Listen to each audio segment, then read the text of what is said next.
من يهده الله فلا مضل له ومن يضلل فلا هادي له أشهد أن لا إله إلا الله وحده لا شريك له وأشهد أن سيدنا محمدا عبده ورسوله اللهم صل وسلم وبارك على سيدنا محمد الفاتح لما أغلق والخاتم لما سبق ناصر الحق بالحق والهدي إلى صراطك المستقيم صلى الله عليه وعلى آله وأصحابه حق قدره ومقداره العظيم اللهم نور بالكتاب بصري وأتلق بلساني واشرح بصدري واستعمل به جسدي بحولك وقوتك فإنه لا حول ولا قوة إلا بك سبحانك لا علم لنا إلا ما علمتنا إنك أنت العليم الحكيم ولا حول ولا قوة إلا بالله العلي العظيم أما بعد الحمد لله kita rafa'kan kesyukuran dan terima kasih kita kepada Allah Ta'ala. Sambung kita kitab Idaman Penuntut muka surat 48.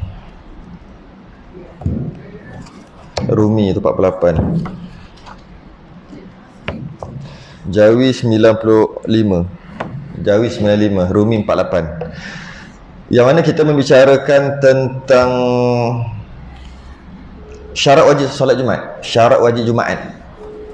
Syarat wajib Jumaat ataupun syarat wajib solat Jumaat. Qala al-mu'allif rahimahullahu ta'ala wa nafa'ana wa iyyakum bi'ulumihi fid darain amin ya rabbal alamin.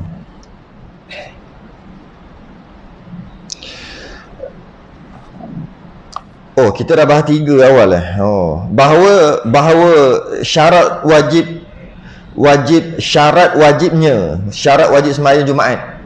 Syarat wajib sembahyang Jumaat ada 7 dan kita dah bahas 3. Iaitu apa maksud syarat wajib Jumaat? Maksudnya ada perkara itu, cukup perkara itu, maka wajib lah. Itu panggil syarat wajib. Cukup 7 perkara, maka wajib. Tak cukup 7 perkara, 6 perkara je, maka tak wajib. Tak wajib apa? Tak wajib solat Jumaat. Dia kena cukup 7-7.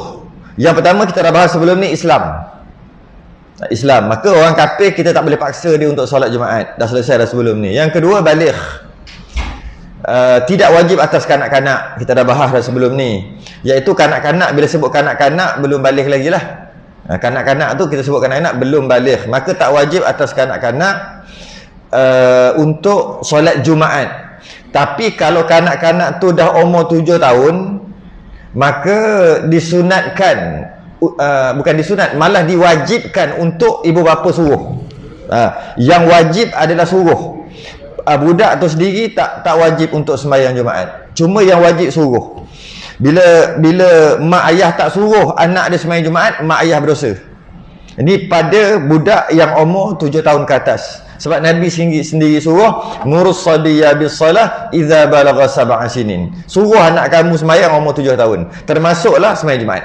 Jadi bila kita suruh dia sembahyang, dia tak sembahyang, dia pergi tempat lain, maka dia tak berdosa sebab dia budak lagi. Dan mak ayah pun tak berdosa sebab dah suruh. Tapi kalau mak ayah tak suruh, maka mak ayah berdosa. Kerana yang wajib adalah suruh, bukan sembahyang. Sembahyang wajib pada ketika dia balik nanti. Okey? Itu pun kita dah bahas sebelum ni. Kalau bawah 7 tahun, kita tidak disuruh. Malah kalau solat Jumaat ni ada hukum makruh bawa. Kanak-kanak yang umur 7 tahun ke bawah. Sebab apa? Sebab bila masjid tu dibanjiri dengan kanak-kanak, sebab sunat bawah 7 tahun pun sunat juga. Bila dibanjiri dengan kanak-kanak, pertama ganggu orang. Kalau kanak-kanak tu tidak terkawal lah, ganggu. Yang kedua, tempat yang sepatutnya orang yang wajib tak dapat sebab budak tu dah ambil. Kalau kata tempat tu kan, tempat tu kecil ataupun tak besar, jadi terpaksa yang wajib sembahyang Jumaat dewasa ni sebenarnya sembahyang kat luar. Sebab apa? Sebab ada budak yang tak wajib tadi. Dia berbeza dengan solat jemaah. Solat berjemaah tak apa. Solat berjemaah, ini solat Jumaat. Maka seminggu sekali. Maka jika dibanjiri dengan kanak-kanak bawah 7 tahun, kalau atas 7 tahun boleh bawa. Sebab apa? Nabi yang suruh sembahyang. Nabi yang suruh, kita suruh anak kita sembahyang, termasuk solat Jumaat. Tapi kalau bawah 7 tahun tak ada suruhan untuk sembahyang, tak ada suruh pun. Cuma kalau suruh boleh, tak ada masalah. Suruh anak daripada kecil, baguslah. Cuma kalau bawa datang masjid, kalau tak terkawal, bising, kacau orang. Kalau terkawal sekalipun, kalau tempat tu penuh, hak orang lain telah diambil oleh budak tu. Hak tempat duduk. Habis kena sembahyang tengah-tengah panas, luar pagar kena sembahyang orang dewasa. Sebab budak tadi ada. Maka bawah 7 tahun tak digalakkan, ada hukum makruh kat situ. Yang dan kita dah bahas sebelum ni. Yang ketiga, berakal. Tak wajib atas orang gila untuk solat Jumaat. Itu yang kita bahas sebelum ni. Sebelum raya baru ni. Masuk kita yang keempat. Qala al-mu'allif rahimahullahu ta'ala. Kata pengarang, merdeka tidak wajib atas sahaya. Maknanya solat-solat Jumaat ni hamba tak wajib rupanya. Rupanya hamba tak wajib. Kalau ada hamba lah, sekarang dah tak ada. Tapi jika hamba tu masih lagi ada, hamba tidak diwajibkan atasnya solat Jumaat. Tapi kalau hamba tu solat Jumaat, sah.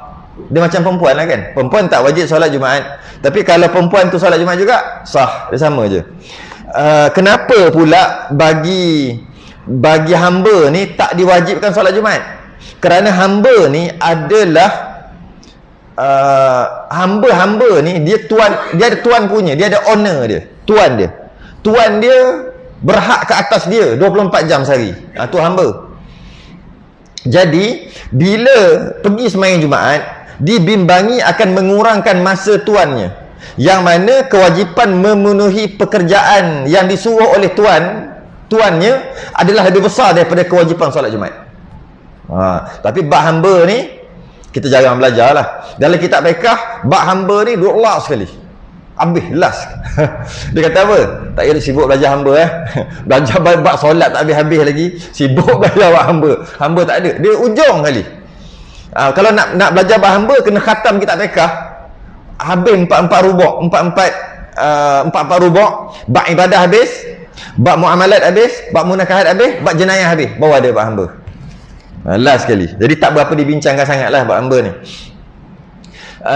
Dia tak sama, jangan kita samakan dengan orang gaji ke, ataupun kita bekerja ke. Kita kan cari makan, kita kerja. Kita macam hamba lah tu. Jangan buat kias pelik gitu. Kerja, hamba lain, hamba tak ada gaji. Hamba lain, makan gaji lain, orang gaji lain, tak sama. Jadi bagi orang yang sekadar kerja, maka tak dibenarkan tinggal solat Jumaat. Habis tu macam mana kalau dah kerja? Memang nak tak boleh, mesti solat Jumaat juga. Ada yang faham, dia kata dia kerja payah, syarikat orang kafir, jadi dia tak berapa suka sangat kalau pergi sembahyang Jumaat ni, sebab makan masa panjang. Kalau sembahyang biasa tu okey, sembahyang yang macam Zuhur Asar tu okey. Sembahyang Jumaat ni panjang masa, kadang-kadang 2 jam. Tambah-tambah orang Islam ni pula alang-alang boleh keluar, dia lebihkan lagi. Jadi menyebabkan majikan dia tak berapa suka. Dia tak larang, tak boleh larang. Jadi biasanya siapa yang sembahyang Jumaat ni payah nak naik pangkat. Dia tak larang, cuma itulah. Pertama, dia tak faham. Dia kata sembahyang macam biasa boleh, kenapa kena sembahyang ramai-ramai? Yang kedua, bila diberi peluang, kita sendiri sebagai orang Islam ambil terlebih ambil terlebih waktu. Sepatutnya kalau sejam tepat-tepat. Jangan bagi sejam setengah. Kita pergi makan cendol dulu. Tu masalah. Akhir sekali dia pandang macam kita ni nak curi tulang lah. Jadi bila macam tu, dia buat macam mana tau? Ni kisah benar ni. Dia kata 3 kali berturut-turut tinggal solat Jumaat, munafik. Maka 2 kali dia tinggal, kali ketiga dia pergi. 2 kali tinggal, kali ketiga dia pergi. Kali ketiga pergi. Sebab tak nak jadi munafik. Yang kata 3 kali tinggal tu, munafik tu, sekali tinggal dosa besar, 2 kali tinggal dosa besar, 3 kali tinggal berturut-turut dosa besar dan cop atas kepala munafik. Jadi dia buat 2 kali, maknanya 2 kali. Dia tinggal 2 kali, maknanya 2 kali lah dosa besar. Dia ingat tinggal 3 kali baru dosa besar. Tak, tinggal kali pertama tu dosa besar dah. Cuma tak adalah cop munafik atas kepala. 3 kali berturut-turut barulah dicop munafik. Man taraka salasa jumu'atin min ghairi uzrin kutiba minal munafiqin. Siapa yang meninggalkan 3 kali sembahyang Jumaat berturut-turut tanpa uzur, dituliskan dia daripada golongan orang munafik. Bukannya 3 kali baru berdosa dan munafik. Bukan sekali dosa besar, dua kali dosa besar, tiga kali dosa besar dan munafik. Tu baru betul. Jadi sesiapa yang meninggalkan solat Jumaat, dia kena sembahyang Zuhur lah. Tapi walaupun dia sembahyang Zuhur, tetap dia berdosa juga. Ada orang salah faham, dia kata kalau tak sembahyang Jumaat, ya betul berdosa. Tapi bila sembahyang Zuhur, okey lah. Maksudnya dah tak berdosa lah, berdosa juga. Sembahyang Zuhur tu kewajipan sebagai ganti Jumaat. Meninggalkan Jumaat tu berdosa, tetap berdosa. Jadi kalau seorang tu meninggalkan solat Jumaat, dosa besar dah ada atas kepala. Dan yang kedua, adakah dia berdosa tak sembahyang Zuhur? Belum lagi. Bila habis waktu Zuhur tak sembahyang Zuhur juga, barulah dia ada dua dosa, iaitu tak sembahyang Jumaat dan tak sembahyang Zuhur, dua kali dosa. Tapi kalau dia tak sembahyang Jumaat, satu dosa besar. Kemudian dia sembahyang Zuhur. Sembahyang Zuhur punya dosa tak ada sebab dia sembahyang. Tapi dosa tak sembahyang Jumaat tu ada. Yang boleh meninggalkan solat Jumaat uzur aja. Nanti dia akan bahas bab tu uzur tu. Nak bagi tahu pentingnya solat Jumaat, ada seorang anak murid Imam Syafi'i namanya Imam Buaiti. Imam Buaiti ni dia penjara, biasalah. Imam-imam ulama-ulama dulu memang kena penjara tu, biasalah tu. Dia kena penjara dalam tahanan. Kenapa dia kena penjara? Biasanya pemerintah dan ulama dia memang karen. Dia memang karen. Kalau terlebih cakap, ke dalam. Kalau tak cakap langsung, jadi setan bisu pula. Macam mana nak buat? Itu yang kena pandai main tu. Pandai main angin. Bantai, tarik, slow balik. Pelasah, slow balik. Kalau pandai main angin tu, lamalah boleh hidup kat luar. Kalau tak pandai main angin, kerah dia je ke dalam jawabnya. Tapi ulama dulu ke dalam pun ke dalam lah. Kata aku peduli apa, aku boleh karang kitab kat dalam. Jadi dia anak murid Imam Syafi'i nama Imam Buaiti. Dia kena tangkap masa dalam tahanan. Ketika hari Jumaat, dia mandi, lebih kurang lah pukul 12, pukul 1 lebih kurang tu. Dia mandi. Dia pakai baju yang paling bersih dalam penjara tu. Kemudian dia pergi kat pintu penjara, dia minta kebenaran kat pengawal nak pergi sembahyang Jumaat. Kemudian pengawal tu mesti tak bagi. Mana penjaga boleh sembahyang? Mana boleh? Duduk diam-diam, kembali ke tempat kamu. Dia pun duduk balik ke tempat dia kata, telah gugurlah kewajipan Jumaat ke atasku. Padahal dah tahu dah memang tak boleh keluar, tetap juga dia bersedia. Mana tahu tiba-tiba dia minta Jumaat, tiba-tiba orang tu bagi. Dan nanti dia nak jawab kat Allah apa? Duduk je tak sembahyang Jumaat. Kerana aku dalam penjara. Disoal balik, adakah kamu cuba untuk solat Jumaat? Tak cuba, duduk saja. Kerana dia buat apa? Dia mandi, dia pakai cantik-cantik. Yang mana paling cantik dalam penjara lah. Cantik mana sangat pakaian dalam penjara. Paling bersih. Dia pergi, dia pegang pintu tu, dia kocok gini, lepas tu dia panggil orang tu main datang, nak buat apa? Nak sembahyang Jumaat. Mana boleh? Ya tak boleh. Nak sembahyang Jumaat? Tak boleh. Duduk balik. Dia duduk balik, telah terlepas kewajipan Jumaat atasku. Nak bagi tahu pentingnya atau wajib solat Jumaat ni fardu ain. Sampai ke macam tu lah. Sampai tak lagi dah. Tak boleh lah. Barulah terangkat. Bukannya setakat sakit sikit-sikit. Nanti kita akan bahas tu. Yang keempat selesai. Yang kelima. Kenapa saya cerita pasal penjara tadi? Sebab dia lebih kurang sama kiasannya dengan hamba tadi. Itu nak kias kan? Macam hamba lah kan? Tak sama. Yang kelima, laki-laki tidak wajib atas perempuan dan khunsa. Yang wajib-wajib ni lelaki. Lelaki, perempuan tak wajib. Malah jika kehadiran perempuan tadi menyempitkan ruangan yang sepatutnya, maka ditegah daripada orang perempuan datang solat Jumaat.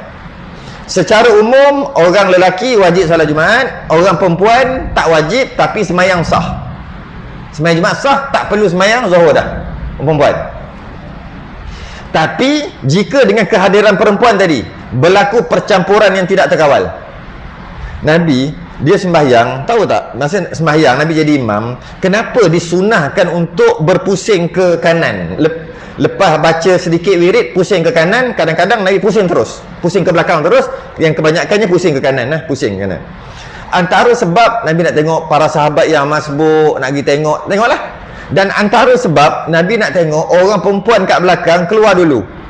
Sebab dulu dia tak ada macam ni, langsir-langsir. Nabi sembahyang kat depan, dewasa lelaki, kanak-kanak lelaki, kanak-kanak perempuan, dewasa perempuan paling belakang. Dan tak ada tirai-tirai, tak ada. Jadi bila lepas dah wirid, agak beberapa sedikit wirid, Nabi berpaling nak tengok perempuan tu, suruh. Kalau tak pergi, suruh pergi cepat-cepat. Bila semua pergi balik, habis tu barulah Nabi habis wirid, elok pun orang lelaki beda, tak berlaku pencampuran. Jaga je Nabi dengan percampuran tadi. Jadi begitu juga solat Jumaat, malah solat Jumaat sekalipun. Solat Jumaat, jika dengan ada orang perempuan berlaku percampuran, saya pernah tengok satu tempat berlaku percampuran, dia buat, asalnya dia surau, lepas tu dapat kebenaran, akhir sekali upgrade jadi masjid 2 tingkat. Sembahyang kat bawah je laki, atas memang kosong. Dia kata memang boleh orang perempuan, maka dia buka. Dia nak buat macam Mekah ke, dia nak buat macam, bila dia buat berlaku pencampuran. Memang orang perempuan ni seronok dia bukannya sembahyang Jumaat pun, dia bukannya biasa sembahyang Jumaat, seronok datang dia naik ke atas, lelaki masuk, yang datang lambat, masa nak turun, masa nak balik tu Allah, sepatutnya ditegah, tak boleh bila berlaku pencampuran. Yang kedua, kalau masjid tu muat, tapi bila ada perempuan menyebabkan tadi, yang sepatutnya, yang selayaknya sembahyang Jumaat terpaksa sembahyang kat luar, maka ditegah juga perempuan. Tapi kalau masjid tu besar sungguh, perempuan ada ke, perempuan tak ada ke, sama aja, maka dibenarkan. Dia tak sama dengan solat air raya, solat istisqa, solat air raya, solat istisqa, solat gerhana. 3 ni disunatkan untuk semua datang, perempuan laki semua disunatkan untuk datang, sebab dia tak ada istilah menyempitkan ruang. Sebab sunat. Kalau tadi tu, kalau 40 tu macam mana? Ganggu yang 40 orang yang syarat sah Jumaat tu, mengganggu. Ini sunat, maka dia tak ada istilah menyempitkan, dan dia tak ada syarat-syarat yang ketat. Maka ketika solat minta hujan, solat air raya, solat gerhana, perempuan pun datang sekali. Lelaki wajib, tidak wajib perempuan, dan khunsa. Dalam kitab fiqh bila sebut khunsa tanpa diwadihkan, maka maknanya khunsa muskil. Khunsa yang ada 2 alat kelamin, dua-dua boleh pakai, tak keluar haid, maka dia adalah khunsa. Bagi khunsa tak wajib solat Jumaat. Maknanya yang tak solat Jumaat tu khunsa kot. Sangka baik. Yang keenam, sihat. Ini sihat maknanya jika dia sihat, maka lelaki tadi sihat, maka wajib dia solat Jumaat. Apa maksud sihat? Tidak wajib atas orang yang sakit atau uzur. Tak wajib atas orang yang sakit atau uzur untuk solat Jumaat. Sebenarnya dia ada dekat muka surat sebelah tu, yang uzur Jumaat tu, dia dekat situ tu. Perenggan yang uzur Jumaat, perenggan yang pertama tu. Kita bacalah dulu, sekejap lagi baru kita baca yang ini. Dia uzur Jumaat ni duduk kat belakang pula. Okey. Sihat tidak wajib atas orang yang sakit atau uzur. Okey. Sakit yang menghalang untuk pergi masjid. Apa maksud sakit dia? Dia sakit, dengan dia pergi sembahyang Jumaat bertambah sakit. Dia boleh pergi sembahyang Jumaat, tapi dengan pergi sembahyang Jumaat bertambah sakit lagi. Sakit dia tahap 40% kalau dia punya kesakitan. Dengan dia pergi sembahyang Jumaat, kesakitan dia jadi naik lagi teruk, 50%, 60%. Maka terangkat kewajipan solat Jumaat. Walaupun dia mampu untuk pergi, tapi dengan pergi dia lagi sakit. Mungkin ketika sembahyang tu tak sakit, tapi balik nanti malam karang habis. Habis tak boleh bangun, habis sakit urat contohlah. Maka terangkat. Jadi tak semestinya sakit tak boleh bangun. Sakit yang dengan pergi sembahyang Jumaat menyebabkan sakit tu bertambah sakit, maka terangkat. Ataupun melambatkan sembuh, terangkat juga walaupun dia mampu. Contohnya kalau dia buat, saya nak bagi contoh sakit apa dia sakit, dia kat rumah. Kalau dia rehat kat rumah, doktor kata 3 hari sihat. Rehat aja, jangan buat apa-apa, rehat aja. Mungkin sakit lelah ke, sakit bahagian paru-paru ke. Kalau duduk dekat rumah, rehat betul-betul, jangan pergi mana-mana, jangan jumpa orang apa semua, 3 hari sembuh. Kalau nak kira, dia mampu je pergi solat Jumaat. Tapi kalau dia solat Jumaat, kalau fikir-fikir anggar-anggar, mungkin 5 hari baru sembuh, maka terangkat solat Jumaat.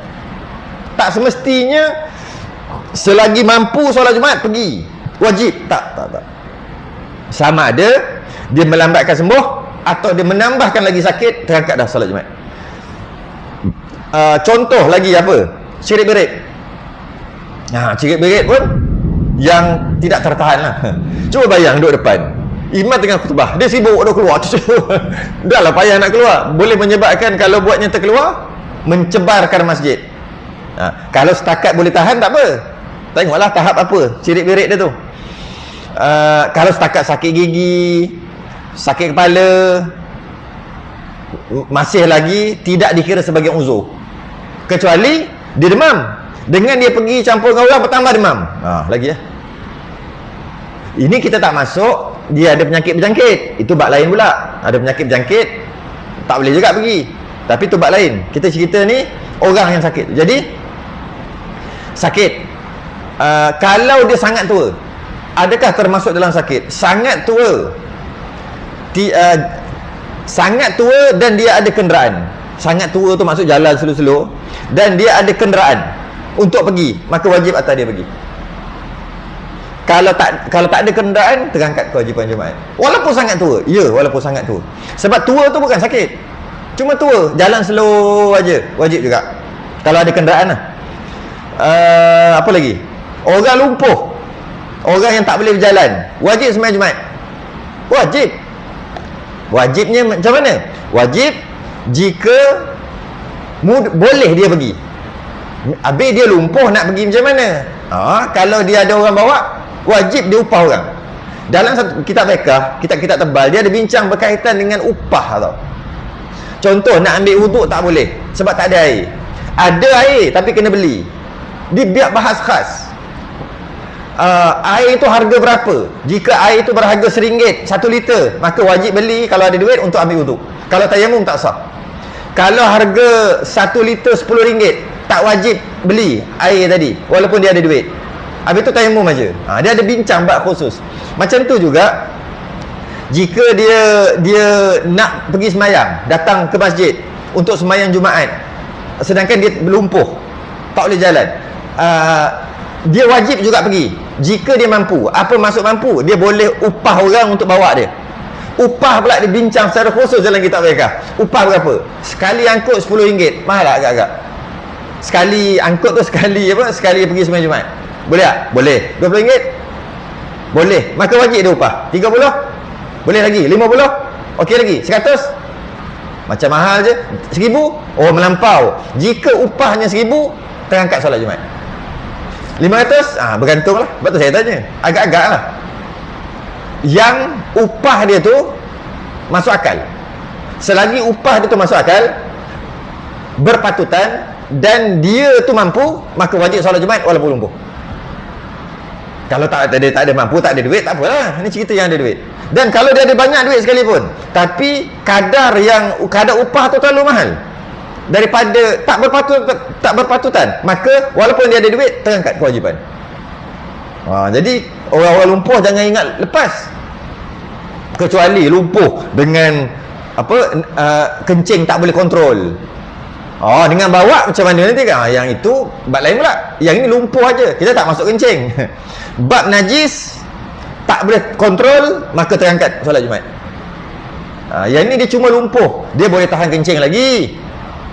Dan biasanya lumpuh kalau ke bawah, dia tak boleh tahan lah, dia keluar je, keluar sendiri je. Kalau macam tu, maka terangkat solat Jumaat kerana apa? Bukan kerana lumpuh, kerana tak dapat kontrol najis. Tapi kalau dapat kontrol najis, ada duit. Berapa upah? RM20. Sekali bawa, rasa berpatutan, wajib dia bayar. Kalau tidak, berdosa sembahyang kat rumah. Okay. Kalau buta, sama juga. Kalau buta, secara umumnya wajib solat Jumaat. Sama juga jika ada orang bawa. Jika tak ada orang bawa untuk dia ada duit, upah. Berapa upah? Dia ada berapa duit?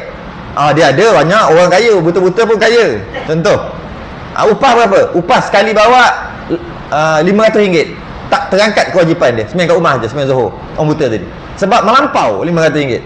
Kalau RM50, macam mahal juga kot 30. Dia tak ada angka tertentu, tapi agak-agak yang berpatutan. Wajib kalau berpatutan. Okey. Jadi dia sihat. Bila sihat wajib solat Jumaat. Kalau uzur tak wajib, terangkat. Cuma kalau dia sihat, dia tak uzur, dia tak solat Jumaat juga. Dia tak uzur pun, dia tak solat Jumaat juga, maka berdosa. Okey. Dan dia wajib solat Zuhur. Bilakah dia boleh solat Zuhur? Dia berbeza dengan orang sakit. Okey, kita ambil orang sakit dulu. Dia sakit. Bila dia sakit, maka terangkat kewajipan solat Jumaat. Tak payah, sembahyang Zuhur aja. Bila dia boleh sembahyang Zuhur? Adakah apabila Zuhur masuk, ataupun apabila orang semua balik, ataupun habis sembahyang Jumaat? Saya ingat sangat dulu. Salah faham orang tua dulu. Perempuan. Dia suruh kita pergi tengok tu.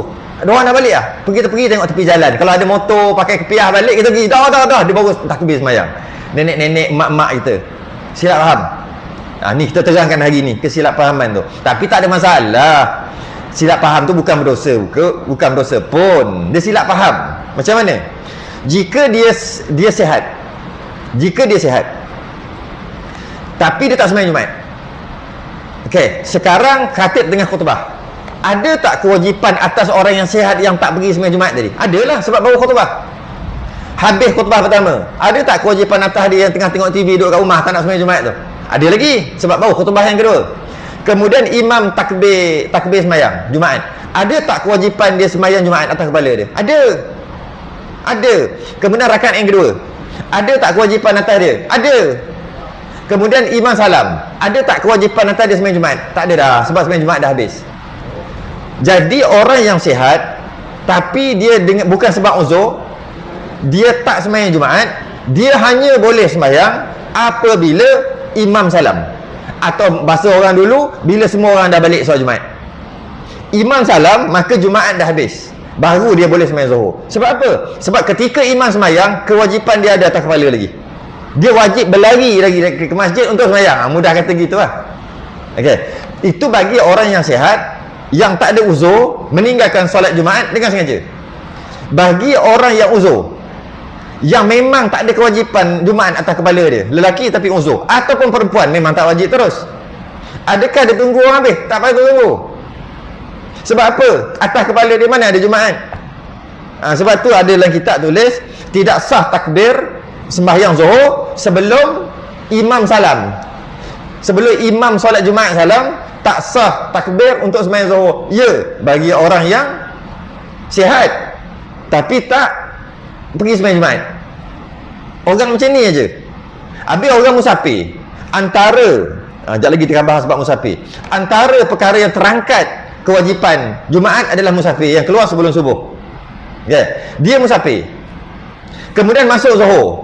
Bila dia musafir, tak wajib sembahyang Jumaat. Dia nak sembahyang Zuhur, tak perlu tunggu orang balik. Orang dah habis sembahyang Jumaat, baru sembahyang Zuhur. Tak perlu. Sebab atas kepala dia mana ada kewajipan solat Jumaat.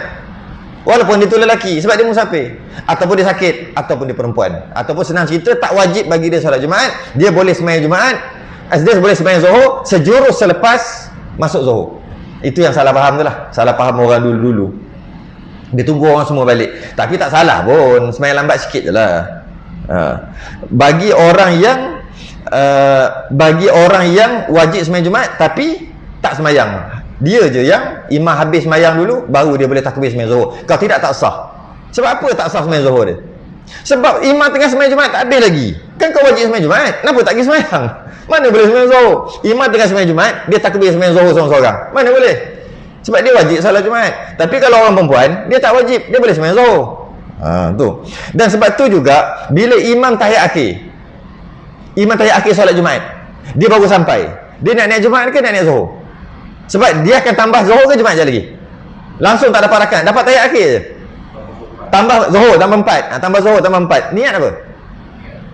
Niat Jumaat. Kenapa niat Jumaat? Sebab tadi tu lah, Mana boleh niat Zuhur, imam tak salam lagi. Kalau imam salam, habislah sembahyang dia. Sebab tu dia kena niat Jumaat juga. Tapi bila tambah nanti, tambah 4. Tambah jadi Zuhur automatik, tak payah niat pun, bertukar sendiri. Sebab tu dia tak boleh niat Zuhur. Itu pendapat muktamad lah.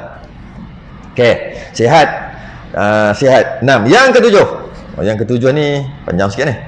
Yang ketujuh, mastautin atau bermukim. Seseorang yang bermastautin, seseorang yang bermukim, maka wajib solat Jumaat. Tidak wajib atas orang musafir atau orang berdagang. Berdagang musafir ni sama. Kita dalam hidup, kita ada 3 status. Kita hidup ni ada 3 status kita. Yang pertama dia panggil mastautin.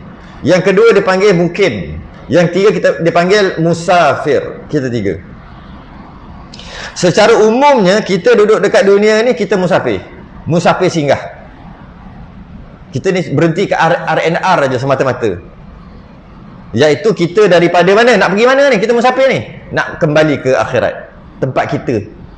Nak kembali ke kampung halaman toki kita, Nabi Adam, iaitu syurga. Jadi kita singgah sekejap. Secara umumnya gitulah. Kita ni musafir. Tapi di atas dunia sendiri, di atas dunia ni kita ada 3. Setiap orang tak boleh lagi pada 3. Mastautin, mukim, musafir. Okay. Orang yang wajib Jumaat hanya mastautin dengan mukim aja. Musafir tak wajib. Orang yang berstatus musafir tak wajib solat Jumaat. Kalau solat sah. Apa maksud mastautin? Maksud mastautin adalah dia menetap dekat satu tempat, dia duduk dekat satu tempat dan dia tak ada niat nak pindah. Duduk satu tempat, tak ada niat nak pindah. Nama dia mastautin. Ataupun dia duduk satu tempat, dia tinggal di satu tempat, dia niat nak mati kat situ. Samalah. Tak ada niat nak pindah atau niat nak mati kat situ, samalah. Nak mati kat situ, tak pindah lah tu. Cuma pindah ke alam kubur je. Tapi tak pindah lah. Sama ada dia duduk di satu tempat, dia tinggal di satu tempat, dia tak ada niat pun nak pindah dah. Namanya mastautin. Dia duduk, dia tinggal di satu tempat, dia niat nak mati di situ, di qaryah itu. Namanya mastautin. Setengah ulama tambah syarat yang ketiga, iaitu dia kena duduk kat situ 2 musim. Mudah kata 6 bulan. Ada 2 pendapat. Yang pertama, tak ada 6 bulan. Dia naik bas, contoh lah, tak tahu nak duduk mana, tak tahu duduk mana. Naik bas, sampai-sampai, wah, kat mana dia? Duduk ni, Indra Mahkota 15 ni. Sini ada bas. Mencakap je ada bas, tak ada bas. Turunlah, tak kisahlah, nak taksi ke, Grab ke apa ke. Kemudian turun. Baguslah sini. Aku nak duduk sini, tak nak pindah dah. Mastautin dah. Padahal rumah sewa tak saya lagi. Duduk bawah jabatan ni. Ada jabatan tak sini? Main support aja. Duduklah kat mana-mana pun. Tepi-tepi longkang mana pun. Tak niat pun nak pergi cari rumah sewa, tak ada. Cuma aku tahu aku nak duduk sini, tak mau pindah dah. Sebab masuk Indra Mahkota 15 sejuk hati. Contoh. Bagusnya beriman orang kat dalam ni. Mungkin lah sebab tu sejuk je. Tak mau pindah dah. Nak duduk sini. Nak duduk sini dan tak nak pindah. Sini tu ada Indra Mahkota 15. Dia dah nama mastautin. Pendapat pertama. Pendapat kedua, tak cukup lagi, kena duduk 6 bulan dulu, baru nama mastautin. Ataupun dia dah pergi satu tempat, oi bagusnya tempat ni, seronoknya nak duduk sini, aku nak mati kat sini, automatik mastautin pada satu pendapat. Dah mastautin dah. Ataupun dia niat nak mati kat situ, aku nak mati kat sini, maka mastautin dia. Itu mastautin. Kalau dia dah duduk 20 tahun dekat tempat tu, dah buat rumah banglo, dusun siap beli 10 hektar, tapi niat dia duduk kat situ, memang duduk lah lama, 20 tahun duduk situ. Niat dia nanti bila dah tua nanti nak pindah balik kampung. Kat kampung ada tanah, Temeloh. Tapi dah duduk apa lama dah? 20 tahun. Dusun bereka-reka, banglo, rumah sewa lagi ada kat situ. Adakah dia mastautin? Taklah. Habis itu namanya apa? Kita panggil mukim. Mukim. Orang ni namanya bermukim. Orang namanya bermukim. Apa maksud mukim? Mukim adalah orang yang nak duduk di satu tempat 4 hari ke atas. Tapi bukan nak mati kat situ, Bukan tak nak pindah, nak pindah 4 hari kata. 4 hari, 5 hari, 6 hari, 7 hari, 8 hari, 9 hari, 40 hari, 100 hari, 4,000 hari, 4 juta hari. 4 juta hari melampau lah. 4,000 hari, 40,000 hari pun dah banyak sangat. Tak kisahlah. Janji dia ada, dia bukan nak mati kat situ, dia nak pindah nanti. Nanti tu bila tak tahu lagi, tapi nanti memang nak pindah. Bukan nak mati kat sini, bukan nak duduk tetap sampai tetap, tidak. Bermula 4 hari ke atas. Jadi tak ada beza orang berniat nak duduk 4 hari dengan orang berniat nak duduk 4,000 hari. Tak ada beza. Dari segi status mungkin. Nak duduk sini berapa lama? 10,000 hari. Namanya mungkin. Tanya orang ni pula, nak duduk sini berapa lama? 4 hari. Mungkin juga. Jadi maknanya mukim adalah orang yang nak duduk di satu tempat 4 hari ke atas. Berapa lama pun tak kisah. Dan dia tak nak kekal di situ, dia akan pindah nanti. Kalau orang yang duduk kat situ niat nak mati kat situ, mungkin mustautin. Niat nak mati, mustautin kat situ. Jadi dia ada satu mustautin dengan mukim. Kena tahulah status kita apa. Kita dah beli rumah kat sini, dah buat renovation lagi. Besar-besar buat renovation rumah kat sini. Nak tahu mustautin ke tidak? Tanya dulu. Nak mati kat sini? Tak tahu lah mati bila. Okeylah, nak pindah tak bila-bila? Bila-bila tu bila? Bila-bila pencen ke apa ke? Tak pindah dah kot. Tak pindah, tak ada niat pun nak pindah. Mustautin. Duduk sini buat apa? Duduk kampung lah. Tua-tua sedap balik kampung. Sini kerja je. Dah 30 tahun dah kerja. Tapi pencen nanti umur 60 nanti balik kampung lah. Mukim. Apa beza dua ni? Mustautin boleh kira 40 Jumaat, mukim tak boleh kira 40. Tu beza dia. Sebab tu penting benda ni. Dari segi wajib solat Jumaat, dua-dua wajib. Mustautin pun wajib solat Jumaat, mukim pun wajib. Dua-dua wajib solat Jumaat. Yang tapi yang boleh kira 40 sekurang-kurang solat Jumaat kan 40. Yang boleh dikira 40 ni mustautin aja, mukim tak boleh kira.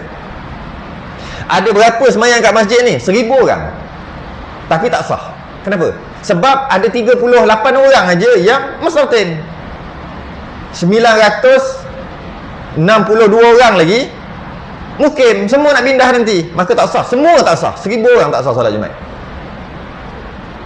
Sebab apa semua tak sah? Sebab nak sah dia kena ada 40 orang mustautin. Yang ada 38 orang. Habis ribu-ribu tu semua mukim. Sebab tu penting kita tahu kita ni mukim atau mustautin, supaya kita boleh meyakinkan pihak masjid cukup 40. Tapi biasanya lebih. Dan biasanya masjid-masjid dia akan apa? Sangka baik.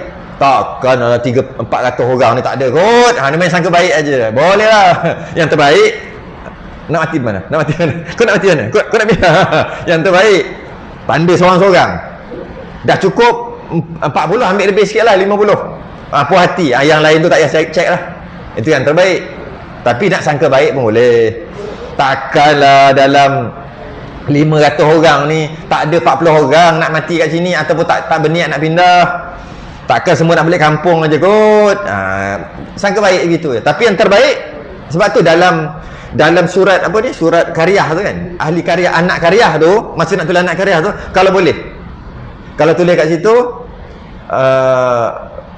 mustautin ke mukim, orang takut orang tak faham, tulis situ berniat hendak berpindah nanti akan datang. Tak ada soal. Ya, berniat nak pindah. Nak pindah ni mukim ni. Ada tulis mukim mustautin, tapi masalah anak karyah pula tak faham mustautin tu apa, mukim tu apa, dia pula tak faham. Tulis soalan, adakah anda hendak berpindah ke tempat lain pada masa akan datang? Tak, pangkah, tak ada niat nak pindah. Boleh kira 40. 40 dalam solat Jumaat.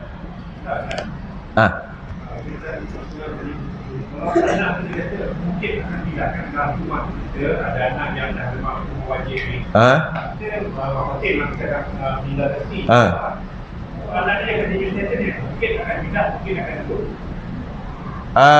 Mungkin akan pindah, mungkin akan tinggal bersama-sama dia. Anak-anak ni, dia sebenarnya bukan anak-anak. Dia gini, dia sama ada nak mati dekat situ ataupun tak nak pindah lagi. Tapi bila dia kata mungkin akan pindah, dia ada kemungkinan itu akan pindah, maka bukan mustautin. Dia mungkin. Dia mesti nak, mustautin dia mesti tak nak pindah dah, nak mati kat sini. Tu je. Kalau ada je mungkin, tak tahu lagi lah. Mungkin. Boleh jadilah. Tengoklah sekarang ni tengah buat pembahagian tanah. Pembahagian tanah dekat kampung. Kalau dapat tanah, naklah. Kalau tak dapat, nak macam mana? Duduk sinilah sampai mati. Mungkin. Dia mesti yakin nak mati di sini. Tiba-tiba dia bukan nak mati di sini ataupun tak nak pindah dah. Tiba-tiba pindah juga, tak apa. Bukan mesti kau dah berniat kau tak boleh pindah, bukan. Ketika itu je engkau ni mastautin ke mungkin. Aku ni mastautin. Sebab apa? Aku tak ada niat pun nak pindah. Selang 3 tahun dia pindah. Tak apalah. Tetap mastautin dia tu dikira. Bila dia pindahkan tempat lain. Tak apalah, yang lepas lah. Tak ada masalah. Dia pindah tempat lain. Tempat lain tu dia nak duduk terus ke, nak mati kat situ ke, tak nak pindah lah ke, nak pindah lagi. Itu tempat baru dia pula. Bukannya apabila dah niat nak mati kat situ, tiba-tiba tak jadi, pindah pula tempat lain, nak mati tempat lain lah. Habis tu macam mana yang lepas? Tak ada masalah. Perkara yang lepas jangan dikenang. Biarkan aja. Ataupun dia berniat nak pindah, tiba-tiba tak sempat pindah, mati dulu, pun tetap mungkin juga. Bukan jadi mustautin, tak. Tapi kalau jadi mukim ke mustautin, tak penting dia dah mati. Nak buat apa? Cuma gitulah. Okey. Jadi kalau biasanya anak-anak yang dia kata nanti kerja beli rumah kot, takkan nak duduk dengan mak bapak macam ni. Dengan mak bapak aja mesti nak mungkin pindah. Mungkin pindah kot. Automatik bukan mustautin. Tidak, dia mungkin. Jadi mungkin dengan mustautin ni dia tak ada beza banyak. Dia satu je beza dia, iaitu nak kira sembahyang Jumaat aja. Yang bab lain sama. Semua sama dalam masalah kiraan je. Kiraan untuk solat Jumaat. Yang lain tak ada. Sama je dengan mukim. Mustautin dengan mukim sama hukum. Mukim wajib solat Jumaat, mustautin wajib juga solat Jumaat. Bukan bermakna aku mukim, aku tak kira 40. Jadi aku tak payah sembahyang Jumaat, bukan. Sembahyang Jumaat wajib. Jadi ada satu lagi ni. Ada satu lagi, iaitu yang dia panggil musafir. Ada 3 kan? Musafir ni pula apa? Seseorang yang berniat nak duduk di situ 3 hari, 2 hari, sehari. Ataupun bahasa lain, seseorang yang berniat nak duduk di situ 3 hari, tidak termasuk hari sampai dan hari keluar. Tu panjang pula nak cerita pasal tu. Cuma nak cerita secara umumnya, musafir adalah orang yang berniat nak duduk di situ. Berniat nak duduk di situ, sampai di situ. Nak duduk apa lama kat sini ni? 3 hari, namanya musafir. Nak duduk berapa hari? 2 hari, namanya musafir. Sehari, namanya musafir. Nak berhenti sejam, namanya musafir juga. 3, 2, 1. Tapi kalau sampai nak duduk berapa hari kat sini? 4 hari. 4 hari kan lebih. Automatik dia bertukar jadi mukim. Itu yang orang dulu silap faham juga tu. Dia nak balik kampung 7 hari, nak pergi mana-mana bercuti 7 hari. Dia sampai 3 hari pertama dia solat jamak qasar. Silap faham. Sebab sedangkan ketika dia sampai, niat dia nak duduk 7 hari kat situ. Sampai sekarang ni nak duduk sini berapa hari? 7 hari. Automatik jadi mukim. Bila mukim mana boleh jamak qasar? Musafir je boleh jamak qasar. Mana tukang Ustaz? Itu mana Ustaz? Di masjid ni, mereka sebaik-baiknya kita buat kesempatan kita dengan masjid. Ada orang bekerja yang sendiri muslim, ada pelajar KPM, ada juga orang yang mustaqim tapi dia tak sembahyang di sini, tempat di tempat lain sebab tempat kerja dia. Adakah sebaik-baiknya masjid dia buat semakan dekat masjid sebab dia menyebabkan menyebabkan solat sampai solat. Iyalah. Bukan dia je tak sah, dengan orang lain semua. Ya. Okey, saya nak cerita pengalaman Tok Guru dulu cerita. Orang dulu cerita. Dekat masjid dia ada imam lah, kita kata imam dia ataupun yang besar lah kat situ, imam ke AJK, tapi biasanya imam lah dulu AJK tak ada, imam je. Dia akan imam, dia akan tahu, kenal sorang-sorang. Sekejap lagi nanti kita akan bahas tu. Orang macam mana yang boleh kira 40? Adakah mastautin aja? Tak memadai. Kadang mastautin dan ada syarat-syarat lagi yang lain yang boleh kira 40. Imam ni dia akan kenal 40 orang tadi tu, sorang-sorang. Dia akan kenal sorang-sorang. Dan dia seolah-olah macam ada tempat dia tau. Duduk, kalau pakai jubah baju putih je duduk depan ni.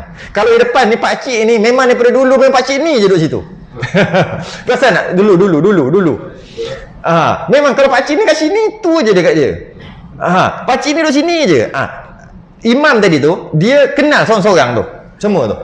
Yang memang biasanya duduk saf pertama. biasanya. Dan biasanya satu soh 40 paling kurang. Dan imam ni dia memang akan kenal, dan seolah-olah lah, bukan tak bagi, seolah-olah macam tak boleh orang nak duduk kat tempat tu. Tapi tak cop, tak boleh dalam masjid, tak boleh cop-cop, cuma seolah-olah. Lagipun dia orang yang datang awal dulu. Bila semua tu ada tu, dia kenal sungguh-sungguh dari segi bacaan Fatihahnya dia ni, okey, sah main bukan main bantai kira je, tidak. Okey, dan dia kenal akidahnya orang dulu. Ni akidah apa ni? Akidah Tuhan duduk atas langit ke apa ni? Kau tak tahu kira yang tu. Apa ni akidah? Dia kenal seorang-seorang. 40. Mati seorang je, dia cari seorang lagi imam ni. Dia sentiasa 40. Kenapa? Jaganya dia. Tak nak bagi biar 40 ni bukan sekadar mastautin. Dan dari segi bacaan dia, sembahyang dia komplit. 40 ni biar tidak boleh dipertikaikan. Bukan sekadar mastautin. Lebih pada tu lagi orang dulu jaganya. Tiba soalan dia kata, perlu tak? Rasanya terlebih perlu. Terlebih perlu untuk cek balik ahli anak karya. Biasa si borang, biasa bagi telefon. Lepas tu ada grup ke macam mana? Saya tak tahu kan sini. Suruh mula tak kisahlah kita nak banci ke, buatlah istilah apa-apa pun. Untuk dan untuk kita tengok ahli karya atau mustautin yang sebenar. Lebih-lebih lagi kita dekat dengan gebeng sana, dekat dengan tempat-tempat minyak-minyak ni, nak kerja je duduk sini, bukan nak duduk sampai mati pun sini. Itu yang kalau kenduri pun tak datang. Sebab kata aku bukan nak duduk sini pun. Jadi terbaiknya buat gitu lah, terbaiknya cek balik. Biar ada satu cerita, ada satu tok guru dulu, tak dulu sangat lah, mungkin dalam 20 tahun kot lepas. Masa tu saya tengah belajar, dengar cerita ni. Tok guru ni, dia utara, dia belah utara. Dia tak sembahyang Jumaat. Dia tak sembahyang Jumaat dekat situ. Kalau dia sembahyang Jumaat, kalau keluar dia sembahyang Jumaat. Maksud dia keluar daerah, keluar kawasan dia sembahyang Jumaat. Tapi di situ dia tak sembahyang Jumaat. Tapi dia tok guru. Datang jawatan agama Islam sampai jumpa dia, nak kaunseling lah. Dia kata apa tau? Kenapa aku tak sembahyang? Sebab pertama aku duduk karyah ni. Kalau aku pergi keluar, aku sembahyang kat luar. Aku kenal seko-seko yang dekat masjid tu. Aku daripada dulu mengajar Quran kat sini, mengajar Quran, dan mengajar ilmu-ilmu lain lah, mengajar Quran. Bila kita suruh baca, aku tahu bacaan seorang-seorang macam mana, dan aku tahu akidah seorang-seorang, sebab dia memang orang kampung tu, dia lahir di situ. Dan nak kira tak cukup 40, walaupun ada 500 orang sembahyang kat situ, tak cukup 40 yang cukup syarat. Tak cukup, maka dia tak sembahyang sudah. Agak kontroversi sikit lah cerita. Sampai ke sudah dia tak sembahyang Jumaat. Bukan sebab apa? Sembahyang Jumaat tidak sah dilakukan di situ kerana tak cukup syarat. Mastautin satu hal. Orang tu main boleh kira ke semua 4 orang mastautin? Sampai ke tu. Kalau tahu cerita tu belah utara dulu. Tak lama sangat, dalam 20-30 tahun ataupun 40 tahun lepas. Nak bagi tahu, perkara ni dijaga sungguh. Lainlah terkepit macam baru ni kan, masa PKP kan terkepit. Maka waktu tu sembahyang berapa orang? 12 orang. Dah pakai mazhab Hanafi mana dah kan? Berapa belah? 4 orang lah, 12 orang lah, berapa orang kan? Itu lain, tu dah terkepit. Maka mungkin mazhab lain tak kira dah mastautin tak mastautin, macam mazhab Hanafi. Tak kira dah, boleh 12 orang, boleh. Qaul qadim mazhab Syafi'i, bukan pendapat muktamad. Kenapa? Waktu tu penyakit. Janganlah kira waktu tu. Ini waktu ni sihat. Tak ada apa-apa. Maka tak boleh lah. Jadi boleh sangka baik. Ada kot. Takkan tak ada kot, boleh sangka baik. Tapi sebaik-baiknya cek. Tapi jadi kerja. Kena kerja. Boleh kerja. Yang duk ada ni kerja tolong-tolong angkat apa? Masak-masak pun tak apa orang nak kerja. Ini kan kerja lagi susah, nak cari seorang-seorang. Kalau boleh buat azan. Saya nak Allahu a'lam dah. Ni nak suruh sama panjang apa cerita ni? Kita azan dulu kita azan dulu.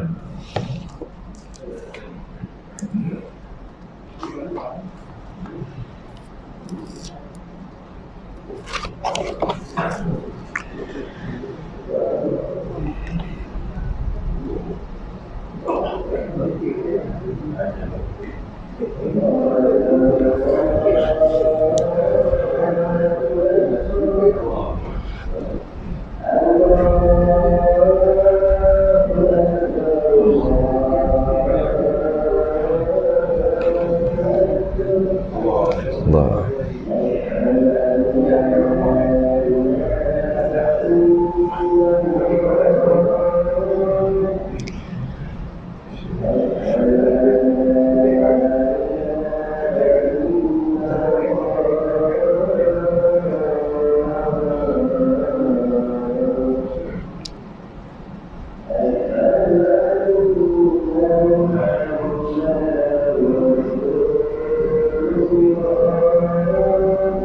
Asyhadu anna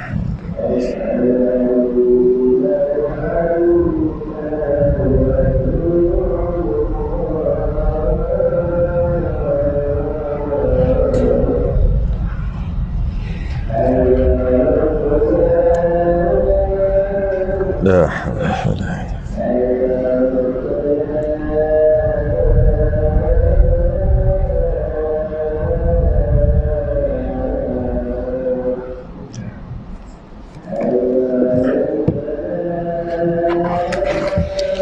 لا حول ولا قوة إلا بالله.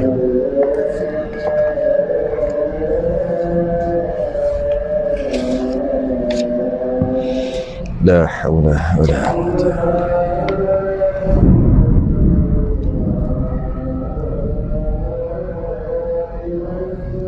الله أكبر الله.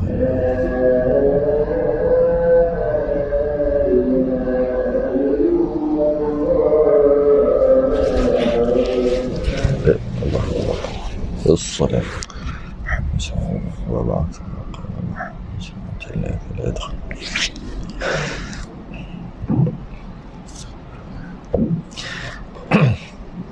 baik sikit lagi lah bab musafir ni. Jadi kita dah faham mastautin tu apa, mukim tu apa, musafir tu apa. Dan musafir ni, bila musafir dia berniat nak duduk di satu kawasan, sampai-sampai berniat nak duduk satu kawasan tu di tempat itu 3 hari, 2 hari dan 1 hari, tak lebih 3 hari lah, maka namanya musafir. Bila namanya musafir, kewajipan solat Jumaat terangkat. Jadi maknanya status musafir tak wajib solat Jumaat. Kalau solat boleh tapi tak wajib. Jadi keluarlah satu hukum, satu kaedah, iaitu keluar, kalau nak musafir keluar sebelum subuh Jumaat. Keluar kaedah tu kan, keluar sebelum subuh Jumaat. Maka kalau keluar sebelum subuh hari Jumaat, dia boleh tinggalkan Jumaat. Boleh tinggalkan Jumaat, tak perlu dia mencari-cari tempat untuk solat Jumaat. Tapi kalau dia keluar setelah subuh, dia wajib mencari tempat untuk solat Jumaat nanti. Maksud dia keluar sebelum subuh, saya baru dapat soalan baru ni, boleh kita share soalan yang berkaitan. Macam mana kalau dia keluar hari Khamis? Sebab kaedah dia, kalau keluar hari Jumaat sebelum subuh, tak wajib solat Jumaat. Kalau dia keluar hari Khamis lagi, betul juga, dia salah faham. Dia ingat mesti keluar sebelum subuh. Bukan. Ketika subuh Jumaat, subuh yang ada sujud tilawah tu, ketika subuh hari Jumaat, dia telah berstatus musafir kat situ. Jadi untuk mudah faham cakap, keluar sebelum subuh. Bukan mesti keluar sebelum subuh. Yang penting masuk subuh. Subuh apa ni? Subuh hari Jumaat. Status apa? Mungkin mastautin, musafir. Macam mana nak berstatus musafir? Keluarlah sebelum subuh. 5.30 keluar, 5.45 dah keluar qaryah dah. Ketika keluar qaryah, masuk subuh, dia berstatus musafir. Tak payah sembahyang Jumaat. Jadi, nak tahu orang tu wajib sembahyang Jumaat atau tidak, tengok status dia apa. Kalau dia keluar hari Khamis, dia nak balik hari Sabtu. Khamis, Jumaat, Sabtu pun 3 hari. Dia keluar hari Khamis, nak balik hari Sabtu. Masa dia keluar hari Khamis tu akan lalulah subuh pagi Jumaat tadi tu. Ketika subuh pagi Jumaat, dia status apa? Aku lama dah status musafir. Maka bolehlah tinggal solat Jumaat. Bukan mesti keluar sebelum subuh. Dia silap faham yang tu. Tapi kalau keluar hari Rabu, boleh juga. Rabu, Khamis, Jumaat, nak duduk 3 hari tempat tu. Rabu, Khamis, Jumaat. Tiba-tiba hari Jumaat, Rabu dia musafir. Memanglah. Khamis memang musafir. Jumaat masih lagi musafir. Ketika hari Jumaat tu subuh, dia berstatus musafir dah. Tak payahlah sembahyang Jumaat. Boleh kalau nak tinggalkan. Bukannya mesti keluar sebelum subuh. Itu kalau orang kata, nak keluar bila? Hari Jumaat nak keluar ni, nak musafir Jumaat. Pukul berapa? Nak keluar pukul 9 pagi. Jangan, nanti sembahyang Jumaat payah. Keluar sebelum subuh. Baru betul ayat tu. Sebab tu dia suruh keluar sebelum subuh. Sebab dia nak keluar hari Jumaat. Kalau dia keluar hari Khamis lagi, boleh tinggallah juga. Terlebih boleh. Yang penting, dia status apa? Status musafir. Sama ada musafir tu perjalanan, tengah berjalan, atau musafir berhenti. Yang penting 3 hari. Kalau dia berjalan itu, lama mana pun, destinasi dia 1000 km. Naik basikal. Berapa tahun sampai? Naik basikal 1000 km. Nak sampai destinasi tu, Allah, musafir direct dia. 1000 berapa hari naik berderet dia jadi. Tiap-tiap Jumaat musafir. Dia bukan keluar sebelum subuh lagi tu. Bila sampai dia masih lagi status musafir kalau dia berniat nak duduk 3 hari, 2 hari atau sehari. Kalau dia kena hari Jumaat tu, tak payah sembahyang Jumaat juga. Sama ada dalam perjalanan ataupun berhenti. Cuma waktu berhenti tu jangan lebih 3 hari. Tu dia. Okey. Jadi bagi orang yang ada outstation nak kena keluar hari Jumaat, keluarlah sebelum subuh Jumaat. Macam tu ayat dia. Jangan keluar lepas subuh. Kalau keluar lepas subuh boleh, kena carilah nanti. Kena carilah masjid. Kalau nak masuk hutan, memburu apa? Naik flight. Sama lah, naik flight, naik kereta api ETS laju. Dengan cerita ada kat sini? Ada. Baru nak buat. Kereta api laju. Yang tak berhenti tu lah, yang tak boleh berhenti. Kapal terbang. Apa-apalah yang jenis tak boleh berhenti. Naik kapal. Okay. Yang mana nak bertolak hari Jumaat. Pukul berapa nak bertolak? Pukul 9. Kalau dia pergi naik kapal terbang tu, pukul 9 pagi, check in. Musafir tu nama musafir maksiat. Sebab apa? Dia keluar pukul apa? Dia keluar pukul 8 pagi. Lepas subuh. Tapi nak sembahyang Jumaat macam mana? Dekat atas kapal terbang mana boleh sembahyang Jumaat? Memanglah. Tapi dah tahu tak keluar pukul 8 tu? Tahu tak dah tak boleh sembahyang Jumaat? Tahu. Habis tu macam mana nak buat? Keluar sebelum subuh. Tak susah pun. Tapi pukul 8 baru nak check in, pukul 9 baru berangkat. Biarlah check in pukul 8 pun, keluarlah pukul 5.30. Lepas tu buat apa? Makan roti canai tengah jalan dulu. Takkan tu nak kena ajar. Keluar awal. Tak semestinya keluar kena ikut masa. Okey, nak naik pukul 11. Ada orang nak pergi haji. Macam mana entah flight dia kena pukul 11 pagi. Nak pergi haji. Tahu dia keluar pergi KLIA pukul apa? Pukul 9. Nak pergi haji buat maksiat lagi. Padahal nak pergi haji tu, maksiat apa? Maksiat yang dia tahu dia keluar memang tak boleh sembahyang Jumaat. Maksiat lah tu. Tapi nak buat haji. Dia keluar pukul 9, pukul 8, pukul 9. Padahal keluarlah pukul 5.30 sebelum subuh. Sebab dah tahu dah. Macam tu juga nak masuk hutan. Kalau hutan nak sembahyang Jumaat dengan apa? Jin. Nak memburu. Boleh. Keluarlah sebelum subuh. Tapi nak masuk hutan tu tunggu siang dulu pukul 8. Tak apalah. Pergilah makan nasi kerabu dulu mana-mana. Yang penting keluar qaryah. Ketika subuh, dia dah berstatus musafir. Macam tu lah. Dia nak kena escort penjenayah. Ini kisah benar. Dia call polis. Dia kata dia nak escort penjenayah. Kena gerak pukul 11. Sampai pukul 1.30 memang tak sempat lah. Dia beritahu tak sempat. Macam mana nak buat? Dan perjalanan tu lebih 2 marhalah lah. Lebih 2 marhalah perjalanan tu. Jauh nak escort. Macam mana nak buat? Senang je. Keluar sebelum subuh. Baru tu ayat. Keluar sebelum subuh. Habis saya nak buat apa? Kau duduklah kat office kau dulu ke kat mana dulu. Pergilah masjid baca Quran ke apa ke. Nak escort penjenayah ni. Mana tahu terlepas. Buatlah apa-apa. Yang penting keluar sebelum subuh. Saya pernah hajar seorang penjual ikan. Dia kata dia penjual ikan ni, dia jual dekat pasar malam. Dia jual kat pasar malam dan dia masalah dia pada hari Jumaat. Hari lain tu okey sangat. Hari Jumaat masalah. Yang pertama hari Jumaat dia ada pasar pagi macam tu. Bila dia main dengan darah-darah ni, masa dia nak sembahyang, dia susah nak kena mandi, nak kena itu, nak kena ini. Macam mana nak buat? Bukannya susah pun. Pergilah meniaga lebih 2 marhalah. Musafir lah. Janganlah meniaga kat sini. Ambil, dia kata dia meniaga kat mana? Meniaga dia lah kat pasar-pasar begini. Jadi macam mana? Sebab dia kata time dekat solat Jumaat, time tu lah ramai orang beli. Dan beberapa kali dah tinggal solat Jumaat. Tak susah pun. Janganlah jual dekat-dekat. Pergi jual jauh-jauh. 100 km. Pasar yang dia nak pergi tu 100 km. Dia keluar sebelum subuh. Memang biasa dah orang ni keluar sebelum subuh. Dah pergi pasar borong ke apa kan. Keluar sebelum subuh. Pergi je. Pergi jual. Jadi bila sampai waktu Jumaat tak payah sembahyang sebab dia musafir. Tapi kena pergi jauh lah. Rugilah minyak. Rugi minyak tapi sembahyang Jumaat dapat buat. Kalau tidak, kalau buat dekat-dekat pukul 12 dia kena berhenti dah. Isteri dia jaga seorang, nak pergi mandi. Oh, panjang banyak susah. Bab semayang kan dia jadi susah. Gitu gini. Ramai pula time tu orang, isteri dia seorang kena jaga. Dia buat alasan. Buat je tu. Keluar sebelum subuh. Habis lah, tu sikit lah. Macam mana pun kalau dah terbuat dulu-dulu mazhab lain tu, macam mazhab Maliki, mazhab Hanafi, keluar selepas subuh pun masih lagi dibenarkan tinggal solat Jumaat, tapi makruh. Tu mazhab lain lah. Jadi yang tak pernah buat dulu, okey lah, mazhab lain ada. Okey lah. Yang akan datang jangan buat. Tu je lah. Itulah fiqh boleh lepas. Fiqh kona-kona boleh lepas, tapi bab tauhid tak boleh lepas. Salah akidah habis, pergi tak kembali. InsyaAllah lepas isyak nanti ada pengajian tauhid Misbahul Munir, Kifayatul Muhtadi 9.30. Tangguh dulu. Kita berhenti dekat syarat sah pula. Syarat untuk mengesahkan sembahyangnya ada 6 perkara. Tak cukup 6 ni tak sah solat Jumaat. Tadi kita bincang yang 7 perkara tu syarat wajib Jumaat. Yang ni syarat sah Jumaat pula. Akan datang 6 perkara. Selain tasbih kafarah dan salat subhanakallah wa bihamdika asyhadu an la ilaha illa anta astaghfiruka wa atubu ilaik. Sabar. Assalamualaikum warahmatullahi wabarakatuh.